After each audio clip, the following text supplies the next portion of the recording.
Badger, Bunk.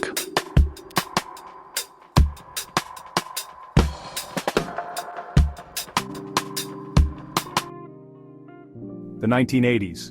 A storm gathered in America's cities, a storm of crack cocaine. It ripped through black communities, leaving devastation in its wake. Addiction soared, families crumbled, prisons overflowed. From 1984 to 1990, crack became a weapon of mass destruction, aimed squarely at black lives. This wasn't just a drug epidemic, it was a social crisis. A crisis fueled by poverty, inequality, and decades of systemic racism. But whispers of something more sinister began to circulate, whispers of a conspiracy. Could a government agency have played a role in this tragedy? The whispers pointed to the Central Intelligence Agency, the CIA, a powerful organization shrouded in secrecy. Could they be involved in the crack epidemic that was destroying black communities? The question was too explosive to ignore. The answer, as with all things involving the CIA, was shrouded in a fog of misinformation and denial. The truth, it seemed, lay buried beneath layers of official secrecy and carefully constructed narratives, but some were determined to uncover it, no matter the cost. To understand this story, we need to understand the drug itself, crack cocaine. It starts with cocaine, a white powder, expensive and exclusive. Then comes the transformation. Cocaine is cooked with baking soda, a simple household ingredient. The result? Crack. A cheap, smokable rock, highly addictive, instantly potent. This simple chemical change had devastating consequences. Crack cocaine hit the streets like a wildfire. It was cheap, accessible, and ruthlessly addictive. But who were the architects of this transformation? Who profited from turning a luxury drug into a street plague? The origins of crack cocaine remain murky. Some argue it was an inevitable evolution of the drug trade. Others whisper of shadowy figures manipulating the market for their own gain. But one thing is certain, the creation of crack cocaine was a turning point in the drug war. It opened the floodgates for a new wave of addiction, violence, and despair. The impact was immediate and devastating. Crack spread like a virus, particularly in impoverished communities of color. The reasons for this are complex and multifaceted, but one thing is clear. The rise of crack cocaine was inextricably linked to the systemic racism and economic inequality that plagued America. In 1996, Gary Webb, a journalist with the dared to challenge the official narrative. His weapon? A series of articles titled Dark Alliance. Webb's investigation revealed a chilling possibility. He uncovered links between the CIA-backed Nicaraguan Contras and the crack cocaine trade. Webb's sources were a who's who of convicted drug traffickers and former government officials. They painted a picture of a covert operation gone wrong. The Contras, desperate for funds to fight their war against the socialist Sandinista government, had turned to drug trafficking.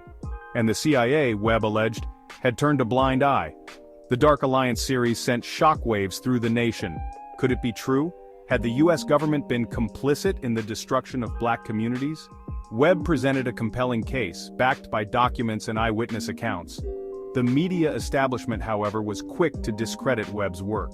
Major newspapers launched their own investigations, not to uncover the truth but to protect the status quo. They attacked Webb's sources, his methods, and his character. The message was clear. Don't question the official narrative. Section 4. The CIA responds: admission and denial. The CIA, facing mounting pressure, was forced to respond.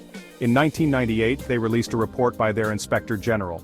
It was a carefully worded document, a masterpiece of obfuscation. The report acknowledged that the Contras had indeed engaged in drug trafficking. It even admitted that some CIA personnel were aware of these activities. However, the report vehemently denied any direct involvement by the CIA in the crack cocaine trade. It claimed that there was no evidence to support Webb's allegations of a systematic effort to flood black communities with crack. The report, while appearing to address the issue, left more questions unanswered. Was this a genuine attempt to come clean, or was it a calculated effort to contain the damage? Critics pointed to the report's narrow scope and its reliance on classified information, which could not be independently verified. The CIA, they argued, was engaged in a cover-up. The Inspector General's report, rather than putting the controversy to rest, only fueled the fire. The American public was left wondering, what was the CIA hiding, and why? The truth, it seemed, was a casualty in the war on drugs. Section 5, Shadows of Doubt, Mysterious deaths. The story of the CIA and crack cocaine is a story of unanswered questions, and like any good mystery, it is haunted by its share of suspicious deaths.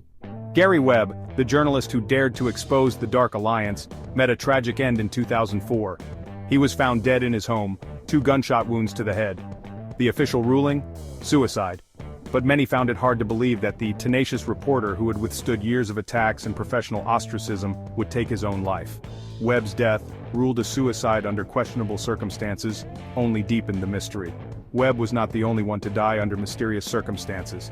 Danny Casolaro, a journalist investigating a shadowy network of government contractors and criminals known as the Octopus, was found dead in a hotel bathtub in 1991. His death, officially ruled a suicide, remains shrouded in suspicion. And then there was Barry Seal, a pilot for the Contras, who was gunned down in 1986. Seal, a key figure in the drug trafficking operation, had been cooperating with authorities. His murder, while officially unsolved, raised questions about who might have wanted him silenced.